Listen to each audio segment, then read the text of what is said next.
पूरा शहर डूब चुका है, हर कदम खतरे से भरा है और सिर्फ वही बचेंगे जो उम्मीद पर खरे उतरेंगे। एक आदमी महसूस करता है कि उसकी नाव समुद्र की सतह पर नहीं चल रही, बल्कि एक डूबी हुई शहर के ऊपर तैर रही है। नीचे देखता है तो उसके पैरों के नीचे ऊंची इमारतों की छतें दिखती हैं और वो चारों तरफ नजर दौड़ाता है।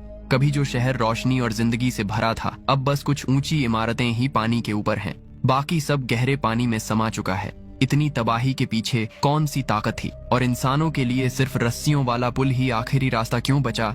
यही रहस्य इस कहानी को खास बनाता है। आज मैं आपको हाल ही में रिलीज हुई फिल्म डूम्सडे डिजास्टर क्रॉनिकल की कहानी बताऊंगा, जहां हम मुख्य किरदारों के साथ इस मुश्किल सफर पर चलेंगे। 5 साल पहले 2 बड़े धूमकेतु गिरे और जमीन को आग में डाल दिया। उनकी टक्कर से दुनिया का 80% हिस्सा खत्म हो गया। 5 साल बाद भी धरती पूरी तरह नहीं संभली। धूमकेतुओं के टुकड़े अभी भी आसमान में घूम रहे हैं, जैसे कभी भी गिर सकते हैं। बचे लोगों ने फिर से जिंदगी बसाने की कोशिश की, लेकिन जल्दी ही समझ गए कि ये दुनिया अब आसान नहीं है। रेडिएशन सिर्फ 3 मिनट में किसी की जान ले सकता है, लेकिन कुछ जगहों पर हरियाली अभी भी बची है, जैसे वहाँ तबाही आई ही न हो। यही सुरक्षित जगह अब बचे लोगों की आखिरी उम्मीद है। कहानी के मुख्य किरदार जॉन और उसका परिवार भी बंकर में किसी तरह जिंदा रहने की कोशिश कर रहे हैं, लेकिन बाहर की दुनिया हर दिन और बिगड़ती जा रही है। लगातार भूकंप, कभी भी फट सकता ज्वालामुखी, और बंकर अब ज्यादा दिनों तक साथ नहीं दे पाएगा। एक दिन जॉन अपनी सेफ्टी सूट पहनता है और उस उजड़े हुए संसार में कदम रखता है। सुनसान समुद्र तट पार करता है और सामने पूरी कोस्ट लाइन दिखती है। रेत पर कई लाइफ बोट्स खड़ी हैं और थोड़ा दूर समंदर में एक जंग लगा पुराना डिस्ट्रॉयर तैर रहा है। यही वो चीज है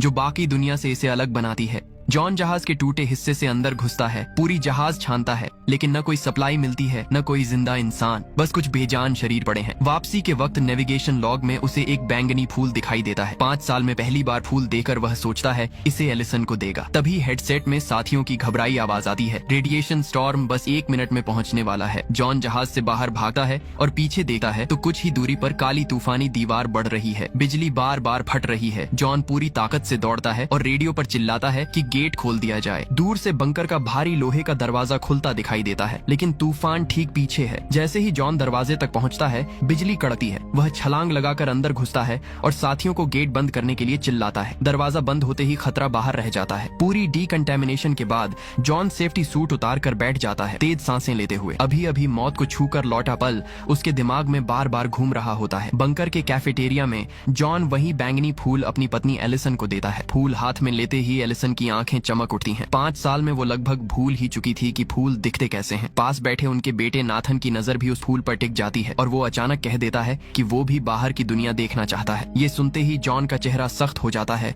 और वो तुरंत बेटे को चेतावनी देता है कि बाहर जाना बहुत खतरनाक है और इसकी इजाजत बिल्कुल नहीं दी जा सकती। नाथन बस होंठ सिकोड़ कर चुप हो जाता है। उधर एलिसन बंकर की मैनेजमेंट टीम का हिस्सा है। एक मीटिंग में बाहर से मदद मांगने वालों को अंदर लेने को लेकर चर्चा चल रही होती है। कमरे में बैठे कुछ एडमिन स्क्रीन पर नजरें जमाए हुए होते हैं कि अचानक सारी स्क्रीन झिलमिलाने लगती हैं और अगले ही पल पूरा बंकर जोर से हिल उठा है। ये कोई आम भूकंप नहीं होता, बल्कि जमीन की परतें फट जाती हैं और बंकर के मुख्य द्वार के सामने एक विशाल दरार खुल जाती है। अलार्म की आवाज पूरे बंकर में गूंजने लगती है और पल भर में अफरा तफरी मच जाती है। हर तरफ चीख पुकार और रोने की आवाजें फैल जाती हैं। जॉन बिना वक्त गंवाए पत्नी और बेटे के साथ थोड़ा सा सामान उठाता है और बाहर की ओर भागता है, लेकिन मेन गेट पर पहले से ही घबराई हुई भीड़ फंस चुकी होती है। किस्मत से जॉन को रास्तों की अच्छी समझ होती है। वो लोगों को चीरते हुए नहीं, बल्कि उन्हें बाईपास करके एलिसन और नाथन को पीछे वाले रास्ते की तरफ ले जाता है। सुरंग पहले ही ढहने लगी होती है, लेकिन तीनों आखिरी पल में किसी तरह बाहर निकल जाते हैं। बंकर से बाहर का मंजर और भी ज्यादा बेकाबू होता है। हर तरफ लोग जान बचाने के लिए भाग रहे हैं। कोई मास्क पहने हुए है, कोई बिना किसी सुरक्षा के। सब एक ही दिशा में पागलों की तरह दौड़ रहे हैं, समंदर किनारे खड़ी लाइफ बोट्स की तरफ। भीड़ किसी झुंड की तरह समुद्र तट पर टूट पड़ती है। पहली नाव लोगों से ठसाठ भर चुकी होती है। हालात इतने बिगड़ जाते हैं कि कुछ लोग जान की परवाह किए बिना नाव के ऊपर चढ़ने लगते हैं। नाव तेजी से झुकती है और देखते ही देखते पलट जाती है। जॉन तुरंत समझ जाता है कि यहाँ रुकना मतलब मौत है। वो एलिसन और नाथन को लेकर आगे खड़ी दूसरी नावों की तरफ दौड़ता है। तभी उसकी नजर अपने एक दोस्त पर पड़ती है, जिसे कई लोग पानी में दबाकर उसका मास्क छीन रहे होते हैं। जॉन और एलिसन दौड़कर उन लोगों को जोर से हटाते हैं और दोस्त को खींचकर बाहर निकालते हैं, जिसने पानी के कई घूंट पी लिए होते हैं, लेकिन इसी अफरा तफरी में किसी ने जॉन का खुद का मास्क भी छीन लिया होता है। जॉन पीछे भागने की बजाय हालात को समझता है और दोस्त के साथ मिलकर पूरी ताकत से अगली नाव की तरफ दौड़ पड़ता है। धक्का मुक्की में किसी तरह वो लोग नाव के अंदर घुसने में कामयाब हो जाते हैं। अभी ठीक से खड़े भी नहीं हो पाते कि अंदर से चिल्लाने की आवाजें आने लगती हैं, दरवाजा बंद करो, अभी नहीं बंद किया तो कोई बच नहीं पाएगा। नाव के केबिन पर खड़ा आदमी दांत भींचकर भारी दिल से गेट जबरदस्ती बंद कर देता है। नाव के बाहर अब भी आधे से ज्यादा लोग रह गए थे जो चढ़ नहीं पाए थे। वो नाव के ढांचे को पीट रहे हैं और उनकी चीखों में पूरी तरह टूट चुकी बेबसी सुनाई देती है। तभी नाथन जॉन की बांह खींचता है। जॉन जैसे ही पलटकर देखता है, समुद्र की सतह पर कई दर्जन मीटर ऊंची पानी की दीवार पागलों की तरह उनकी तरफ बढ़ती दिखती है। किनारे खड़े लोग ये मंजर देखते ही पूरी तरह बिखर जाते हैं। कुछ चिल्लाते हुए वापस भागने लगते, लेकिन अब बहुत देर हो चुकी होती है। वो विशाल लहर किसी दरिंदे की तरह एक ही झटके में तट पर मौजूद हर इंसान को निगल जाती है। छोटी नाव उस भयानक लहरों में बुरी तरह उछलती पलटी है। लोग एक दूसरे पर गिरते पड़ते हैं। कई झटकों के बाद कहीं जाकर नाव संभल पाती है। जॉन दिशा का अंदाजा लगाता है। हालात थोड़े काबू में आते ही लोग डरते डरते अपने मास्क उतारते हैं और खुली हवा में गहरी सांस लेते हैं, लेकिन किसी के चेहरे पर राहत नहीं होती। आइसलैंड पूरी तरह गायब हो चुका होता है और समुद्र की धाराएं भी बदल चुकी हैं। किसी को नहीं पता कि वो लंदन तक सुरक्षित पहुंच भी पाएंगे या नहीं। सब खामोशी से बस दुआ करते हैं। रात होने पर जॉन केबिन में लेटा रहता है, बार बार आंखें खोलकर चारों तरफ देखता है। मन में बस यही डर कि कहीं कुछ गलत ना हो जाए। अगली सुबह उसका डर सच साबित होता है। नाव अचानक रुक जाती है, इंजन जवाब नहीं देता और पूरी नाव खुले समुद्र में बेबस होकर तैरने लगती है। लहरों की आवाज लगातार बढ़ती जाती है। पानी चारों तरफ से उठ रहा है। छोटी छोटी नावें झुक रही हैं। लोग घबराते हुए चिल्ला रहे हैं, कुछ खड़े नहीं रह पा रहे। जॉन तुरंत अपनी आंखों से रास्ता ढूंढने लगता है। उसने देखा कि सामने थोड़ी दूर पर एक छोटा सा रिफ है। शायद वहां जाकर नाव कुछ समय के लिए टिक सकती है। जॉन एलिसन और नाथन को आराम से पकड़कर समेटा है। वह जोर जोर से नाव को साइड से मोड़ता है ताकि लहरों की तेज मार सीधे नाव पर न पड़े। हर कदम पर लगता है कि नाव पलट जाएगी। लोग डर से चिल्ला रहे हैं। पानी हर तरफ से घुस रहा है, लेकिन जॉन अपने अनुभव से नाव को संभालने की कोशिश करता है। धीरे धीरे लहरों की गति थोड़ी कम होती दिखती है। लोग अपने मास्क पहने या ना पहने सब थके हुए और डर से कांप रहे हैं, लेकिन अभी भी राहत नहीं है। समुद्र का मंजर बदल चुका है। कहीं भी कोई स्थिर जमीन नहीं है। जॉन समझता है कि ये सफर अभी खत्म नहीं हुआ। अभी कई खतरे उनका इंतजार कर रहे हैं। जॉन अपने दोस्त की तरफ देखता है जो अब थोड़ा होश में है। नाथन और एलिसन भी डर और थकान के बावजूद जॉन पर भरोसा रखते हैं। जॉन सोचता है कि अगर ये तीनों सुरक्षित लंदन तक पहुंच गए तो भी रास्ता आसान नहीं होगा। हर लहर, हर तूफान उनके लिए एक नई चुनौती है। ऐसे हालात में रुकना सीधी मौत के बराबर होता है। जॉन तुरंत इंजन रूम में घुसकर मरम्मत में जुट जाता है और किस्मत से किसी तरह नाव फिर से चल पड़ती है। शाम को जॉन और नाथन साथ खड़े होकर आसमान की तरफ देखते हैं। कभी जो मिल्की वे चमकती थी वो अब गायब है। उसकी जगह अंतरिक्ष में तैरते अनगिनत मलबे एक अजीब सी चमकती पट्टी की तरह पूरे आसमान में फैले हुए हैं। कुछ ही दिनों में वक्त तेजी से गुजरता है। नाव में रखा खाना खत्म होने लगता है और सब लोग भूख से बेहाल होकर केबिन में सुस्त पड़े रहते हैं। तभी अचानक नाव किसी चीज से टकराती है और जोर से झटका लगता है। जॉन बाहर निकलकर देखता है तो चारों तरफ पानी में डूबी इमारतें दिखाई देती हैं। ऊंची ऊंची बिल्डिंग्स की छतें ही पानी से बाहर झांक रही होती हैं और इन्हीं निशानों से साफ हो जाता है कि वो लोग लिवरपूल पहुंच चुके हैं। सब लोग एकदम सतर्क हो जाते हैं। नाव पास की जमीन से लगा दी जाती है और वो लोग सड़कों पर आगे बढ़ते हैं। रास्ते में लगे बोर्ड्स पर साफ लिखा होता है कि लिवरपूल को छोड़ दिया गया है। जॉन अपना डिटेक्टर निकालकर हवा की जांच करता है। हवा किसी तरह ठीक ठाक लगती है, लेकिन वो जानता है कि अगर ज्यादा देर तक इस रेडिएशन में रहे तो हालात जल्दी बिगड़ सकते हैं। लंबे समय तक ऐसी रेडिएशन में रहने से शरीर को नुकसान हो सकता था। अब उनके पास वक्त बिल्कुल नहीं था और जल्दी से जल्दी किसी बम शेल्टर या सुरक्षित ठिकाने तक पहुंचना जरूरी था। तभी सामने कुछ लोगों की परछाइयां दिखाई देती हैं। जॉन बिना देर किए अपने परिवार को लेकर उनके पीछे चल पड़ता है, लेकिन थोड़ी ही दूर जाने के बाद जो नजारा सामने आता है वो सबको सुन्न कर देता है। वहाँ बड़ी तादाद में शरणार्थी जमा थे। लगातार रेडिएशन के असर से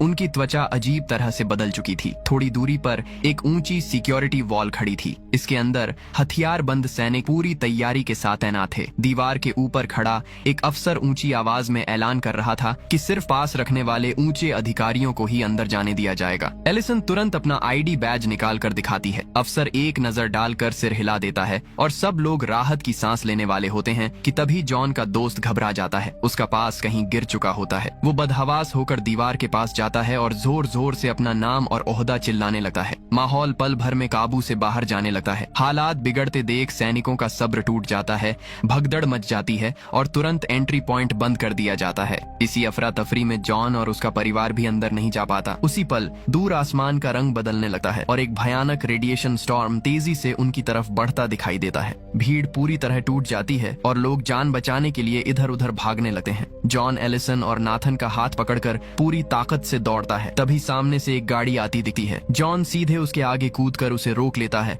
और ड्राइवर से गुजारिश करता है कि उन्हें लंदन की तरफ छोड़ दे। ड्राइवर उन्हें ऊपर से नीचे तक देखता है, फिर हाथ बढ़ाकर कहता है कि बदले में घड़ी देनी होगी। जॉन बिना एक पल सोचे अपनी कलाई से घड़ी उतार कर उसे थमा देता है। ड्राइवर घड़ी जेब में डालता है और गाड़ी का दरवाजा खोल देता है। जॉन जल्दी से एलिसन और नाथन को बैठाता है और बार बार शुक्रिया अदा करता है, क्योंकि इस उजड़ी दुनिया में किसी का मदद को तैयार हो जाना ही बड़ी बात थी। लेकिन उन्हें क्या पता था कि असली खतरा अभी सामने आना बाकी है। गाड़ी तेजी से लंदन की तरफ बढ़ती है। काफी दूर चलने के बाद ड्राइवर सड़क किनारे गाड़ी रोकता है और कहता है कि सब लोग थोड़ी देर के लिए उतर सकते हैं। जॉन एलिसन के साथ बाहर आता है, मगर कुछ ही पलों में उसे अजीब सा महसूस होने लगता है। तभी ऊपर आसमान से एक अजनबी सी आवाज गूंजती है। जॉन झुककर जमीन को छूता है और अपने पुराने अनुभव से समझ जाता है कि ये रेडिएशन स्टॉर्म नहीं है, बल्कि शायद इससे भी खतरनाक कुछ आने वाला है। जॉन अचानक सिर उठाकर ऊपर देखता है और जैसा उसे शक था, आसमान में दूर नहीं अनगिनत आग के गोले उनकी तरफ गिरते दिखते हैं। धूमकेतु के टुकड़े बारिश की तरह गिरने वाले हैं और अब भागने की कोई जगह नहीं बचती। जॉन और बाकी लोग पास में किसी तरह पनाह ढूंढते हैं। एक बड़े पेड़ के पीछे छिपकर एक दूसरे से लिपट जाते हैं। अगले ही पल आसमान का तापमान तेजी से बढ़ जाता है और जलते हुए पत्थर उल्काओं की तरह जमीन पर टूटने लगते हैं। हर टकराव के साथ आग और धूल का भयानक गुब्बार उठता है। किस्मत उनका साथ देती है और जब सब कुछ शांत होता है तो पता चलता है कि बाकी सब सुरक्षित है। वो लोग मलबे के बीच से जो भी काम की चीजें मिल सकी हैं समेटते हैं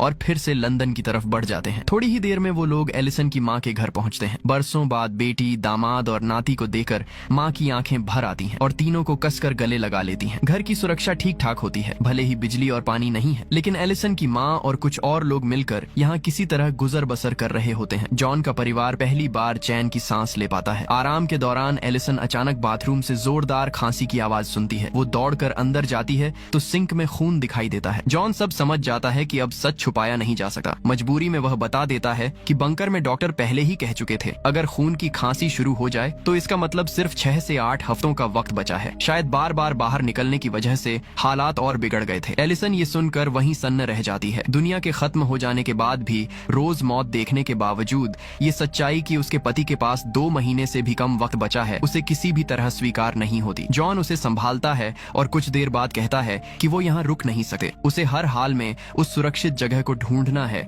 जहाँ एलिसन और नाथन बिना डर के जिंदगी जी सकें। अगले दिन सब लोग एलिसन की माँ से विदा लेते हैं। जाते वक्त माँ जॉन के हाथ में एक पिस्तौल थमाती है और भारी दिल से उसे अपनी बेटी और बच्चे का ख्याल रखने की हिदायत देती है। फिर वो लोग गाड़ी लेकर आगे बढ़ते हैं, लंदन को पीछे छोड़ते हुए जंगलों के बीच से गुजरते हैं। शुरुआत में सब कुछ शांत लगता है, लेकिन जैसे ही रात गहराती है रास्ते में अचानक एक भयानक हादसा हो जाता है। साथ चल रही एक लड़की को सीधा सिर में गोली लगती है और वो वहीं सीट पर ढह जाती है। जॉन तुरंत गाड़ी से उतरकर मोर्चा संभालता है। अंधेरे में कहीं से आवाज आती है कि गाड़ी छोड़ दो। किस्मत अच्छी होती है कि जॉन के पास पिस्तौल है, वरना शायद कोई भी जिंदा न बचता। सामने वाले शायद हालात को हल्के में ले लेते हैं और जॉन बाईं तरफ छिपे एक हमलावर को जल्दी ही ढेर कर देता है। लेकिन दाईं ओर वाला अब सतर्क हो जाता है और खुलकर सामने नहीं आता। जॉन जैसे ही निशाना लगाकर जवाबी फायर करना चाहता है, ट्रिगर दबाते ही उसे एहसास होता है कि गोली खत्म हो चुकी है। ठीक उसी पल एलिसन मरे हुए लुटेरे की बंदूक उठाकर हालात संभाल लेती है। जॉन आगे बढ़कर देखता है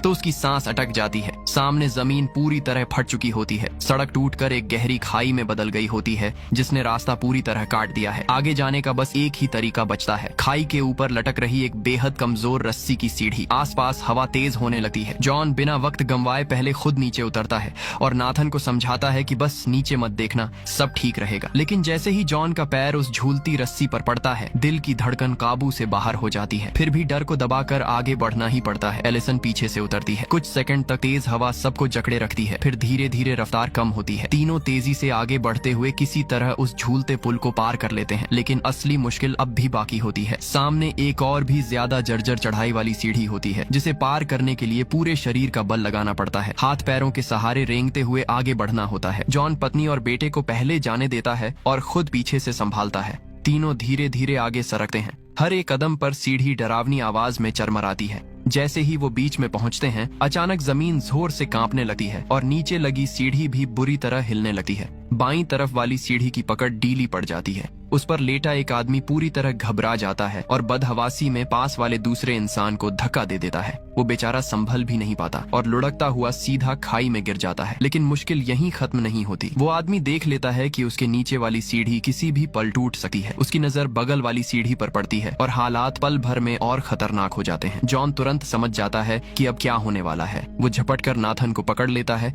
और एलिसन की मदद से दोनों पूरी ताकत से बच्चे को थाम लेते हैं। तीनों किसी तरह घिसटते हुए दूसरी तरफ बढ़ते हैं। जैसे ही वो किनारे तक पहुंचते हैं, पीछे पूरी की पूरी पुलियां भर कर टूट जाती है। इसके बाद तीनों पैदल ही बहुत दूर तक चलते रहते हैं। शरीर जवाब दे चुका होता है, लेकिन वो जिस आदर्श जगह की तलाश में थे उसका कहीं कोई निशान नहीं मिलता। चारों तरफ जली हुई जमीन फैली होती है, न हरियाली न जिंदगी की कोई हल्की सी भी उम्मीद। तभी अचानक सामने एक हथियारबंद आदमी आ जाता है। जॉन फौरन अपने हाथ ऊपर कर देता है और शांत स्वर में अपना, एलिसन और नाथन का नाम और यहाँ आने की वजह बताता है। हैरानी की बात ये होती है कि आदमी सब सुनने के बाद बंदूक नीचे कर देता है और उन्हें अपने एक गुप्त ठिकाने पर ले जाता है। तब पता चलता है कि वो लोग अब फ्रांस के उत्तरी हिस्से के एक शहर में पहुंच चुके हैं। उस आदमी का व्यवहार पूरी तरह बदल जाता है और वो तीनों अजनबियों की दिल से मेहमान नवाजी करता है। थोड़ी देर बाद वो कहता है कि अगर वो सच में उस सुरक्षित जगह तक पहुंचना चाहते हैं तो वो उन्हें एक गुप्त रास्ते के बारे में बता सकता है। वो जेब से एक तस्वीर निकालकर जॉन को देता है और समझाता है कि यही उनकी पास बनेगी। इसे चेक पोस्ट पर अफसर को दिखाने से रास्ता आसानी से खुल जाएगा और सफर ज्यादा सुरक्षित रहेगा। इसके बाद वो जॉन से एक और गुजारिश करता है कि वो अपनी बेटी कामिल को भी अपने साथ वहाँ ले जाए, क्योंकि उसी जगह से नई जिंदगी शुरू हो सकती है। एलिसन बिना ज्यादा सोचे तुरंत हाँ कर देती है। सब लोग फिर से गाड़ी में बैठकर आगे बढ़ते हैं, लेकिन जॉन की खांसी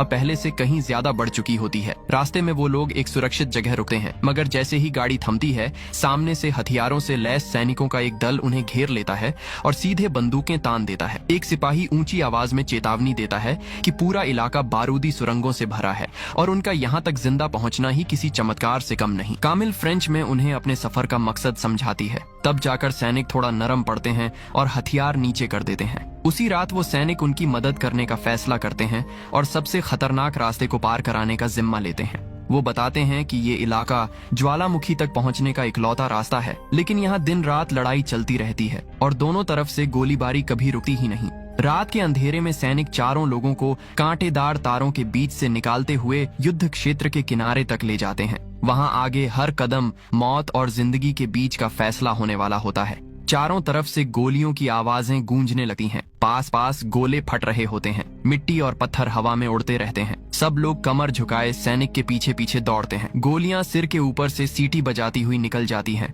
और हर एक पल ऐसा लगता है जैसे अगला धमाका सीधा इन्हीं पर आ गिरेगा। जॉन नाथन का हाथ पूरी ताकत से पकड़े रहता है। एलिसन ठीक पीछे कदम से कदम मिलाकर चलती है और कामिल दांत भींचे बिना एक शब्द बोले आगे बढ़ती रहती है। गोलों से बने गड्ढों को पार करते हुए जमीन पर पड़े कुछ शवों के पास से निकलकर आखिरकार वो लोग एक तुलनात्मक रूप से सुरक्षित इलाके में पहुंच जाते हैं। हाँफते हुए सैनिक बताता है कि अगर वो लोग आगे बढ़ते रहें तो तस्वीर में दिखाया गया वही अफसर मिल जाएगा जो उन्हें आगे का रास्ता बता सकता है। जॉन शुक्रिया अदा करता है और अंधेरे का सहारा लेकर फिर से चल पड़ता है। पूरी रात पैदल चलते चलते जब सुबह होने लगती है तो आखिरकार वो लोग उस अफसर के कैंप तक पहुंच जाते हैं। वहां बताया जाता है कि सामने वाले पहाड़ को पार करने के बाद ही ज्वालामुखी का इलाका शुरू होता है, लेकिन जब जॉन उस अफसर के बारे में पूछता है तो पता चलता है कि वो पहले ही मारा जा चुका है। अब कोई और रास्ता न देखकर जॉन कैंप के कमांडर के पास जाता है और आखिरी उम्मीद के तौर पर जिंदगी की गुजारिश करता है। कमांडर को जब पता चलता है कि जॉन के पास ज्यादा वक्त नहीं बचा है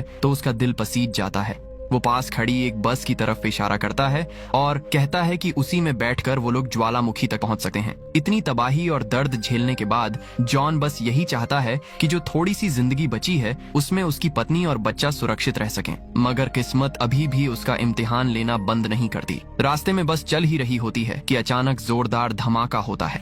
सुरक्षा में तैनात सैनिक तुरंत नीचे कूदकर लुटेरों से भिड़ जाता है, लेकिन वहीं ढेर हो जाता है। अगले ही पल बाकी लुटेरे बस की तरफ दौड़ते हैं और चिल्लाकर सबको नीचे उतरने का आदेश देते हैं। जॉन एलिसन का हाथ कसकर पकड़ लेता है और धीमी आवाज में उससे कुछ कहता है, जैसे आने वाले पल के लिए खुद को और उसे दोनों को तैयार कर रहा हो। उसका एक ही लक्ष्य रह गया था, किसी भी हालत में बेटे को ज्वालामुखी तक पहुंचाना। इसके तुरंत बाद बस के अंदर अफरातफरी मच जाती है। दूसरे यात्री मिलकर एक लुटेरे को दबोच लेते हैं। उसी हंगामे में 2 गोलियां चलती हैं। कुछ ही पलों बाद जॉन बस से बाहर निकलता है। एलिसन उसे देखकर राहत की सांस लेती है, लेकिन तभी साफ दिख जाता है कि जॉन के कदम लड़खड़ा रहे हैं। जब वह हाथ हटाता है तो सबकी नजर उसके पेट पर जाती है, जहां गोली लग चुकी होती है और लगातार खून बह रहा होता है। हालात गंभीर होने के बावजूद सफर रुकता नहीं।